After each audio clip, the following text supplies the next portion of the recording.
तो गाइज आपका जो नेक्स्ट टॉपिक है वो है डायरेक्ट करंट। इससे पहले वाले लेक्चर में हमने अल्टरनेटिंग करंट और अल्टरनेटिंग ईएमएफ के बारे में स्टडी किया था।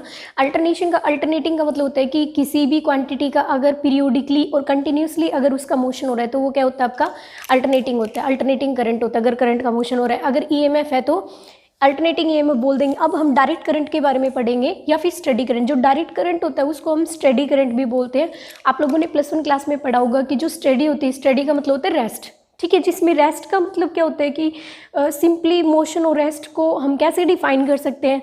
अगर किसी भी क्वांटिटी का वेरिएशन टाइम के साथ अगर वेरी कर रही है तो इसका मतलब वो किस में है, मोशन में। अगर कोई भी क्वांटिटी टाइम के साथ वेरी नहीं कर रही तो इसका मतलब किस में है भाई, वो रेस्ट में है। रेस्ट मतलब स्टेडी स्टेट, ठीक है। तो इसमें डायरेक्ट करंट में भी कुछ ऐसा ही होगा कि मतलब अगर करंट की वैल्यू में टाइम के साथ अगर वेरिएशन ही नहीं हो रहा तो उस करंट को हम क्या बोलेंगे, डायरेक्ट करंट। ये देखो, current whose magnitude and direction remains the same.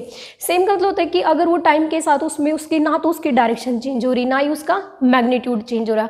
मतलब कि डायरेक्ट करंट को हम एक तरह से बोल सकते हैं कि कांस्टेंट करंट होता है, इसकी वैल्यू होती है वो फिक्स होती है। जैसे कि आप लोगों ने इस ग्राफ में देख रहे हैं, जैसे कि इसमें मैंने करंट और टाइम के बीच में ग्राफ ड्रॉ किया है, ठीक है, टाइम और करंट में हमने ग्राफ ड्रॉ किया है।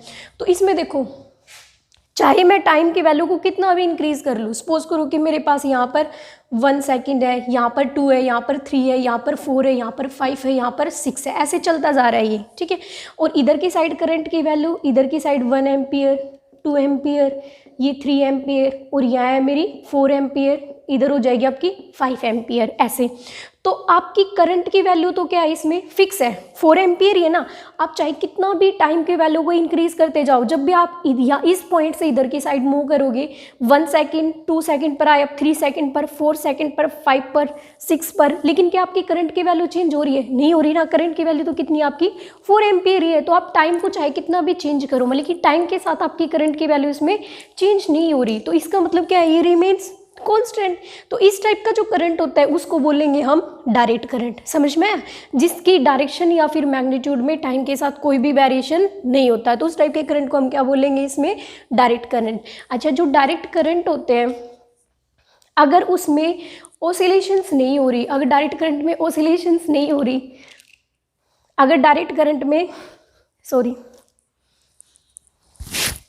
अगर डायरेक्ट करंट में ऑसिलेशंस ही नहीं हो रही तो इसका मतलब क्या है, उसकी फ्रीक्वेंसी 0 होगी। फ्रीक्वेंसी का मतलब क्या होता है कि 1 सेकंड में कितनी नंबर ऑफ ऑसिलेशंस कंप्लीट होती है, तो वही आपकी फ्रीक्वेंसी होती है। तो इसमें चेंजमेंट तो हो ही नहीं रहा टाइम के साथ, तो इसका मतलब इसकी फ्रीक्वेंसी कितनी होगी, 0 की इक्वल होगी। और फ्रीक्वेंसी और टाइम पीरियड में क्या रिलेशन होता है, always time period is reciprocal of the frequency. तो आप यहाँ से टाइम पीरियड भी फाइंड आउट कर सकते हो ना। तो T इज इक्वल टू 1/μ।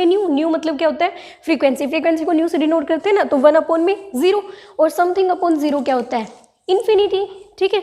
तो इसमें जो आप ये बात याद रखना, मोस्टली पूछ लेते हैं, 1 नंबर में क्वेश्चन आ जाता है, जो डायरेक्ट करंट होता है उसके लिए फ्रीक्वेंसी कितनी होती है, टाइम पीरियड कितना होता है। जो डायरेक्ट करंट होता है उसके लिए फ्रीक्वेंसी की वैल्यू हमेशा कितनी होती है, ऑलवेज 0, और टाइम पीरियड कितना होता है, इन्फिनिटी, ठीक है। क्लियर हो गया, छोटी छोटी डेफिनेशंस थी ये 3। आगे हम नेक्स्ट टॉपिक करेंगे कि जो RMS वैल्यू होती है अल्टरनेटिंग करंट की, वो कैसे फाइंड आउट करेंगे, ठीक है। Thank you.